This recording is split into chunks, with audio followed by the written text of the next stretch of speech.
शायर आया शायरी चवां थो शायर आया शायरी चवां थो इन मस्तीअ में ही मस्त थी पंहिंजो जीवन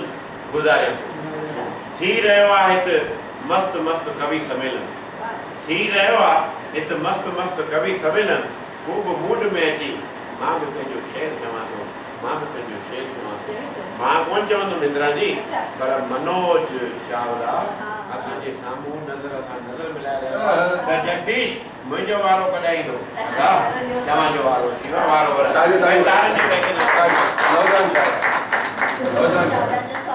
हा हिकु ॿी बि तव्हांखे हिन जी ख़ूबी ॿुधायां त बलवाणी साहिब जी जेका स्टोरी लिखियल आहे फिल्म में बलवाणी बि हुन जा कुझु गीत लिखिया आहिनि त मनोज चावला बि हुन में केतिरा ई गीत लिखिया आहिनि कलमबंद थिया आहिनि त हिन जो डबल तारीख़ फिल्म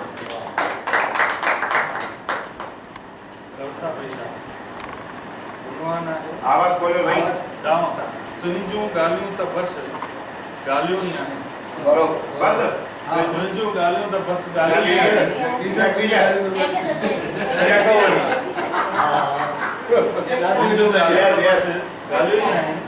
चई थो वञी तुंहिंजे मक़सद जी त ख़बर ई नथी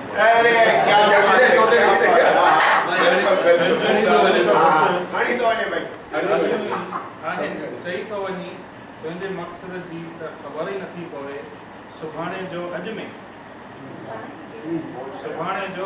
राति जो ॾींहं में पहाड़नि जो सागर में तर्जुमो करे थो ॾेखारे सुभाणे जो अॼु में राति जो ॾींहं में पहाड़नि जो सागर में तर्जुमो करे थो ॾेखारी जॾहिं ॻाल्हि तुंहिंजी ऐं मुंहिंजी अचे थी जॾहिं ॻाल्हि तुंहिंजी ऐं मुंहिंजी अचे थी त उहा साॻी हिकु पुराणी चिठी जॾहिं ॻाल्हि तुंहिंजी ऐं मुंहिंजी अचे थी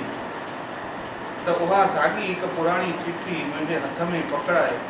उथी हलियो थो वञे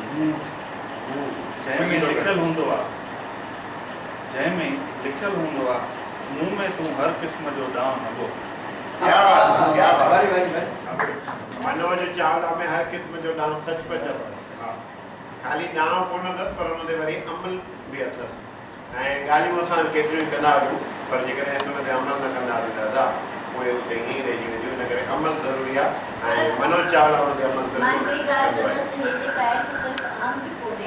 सॼे समाज जे लाइ इशारो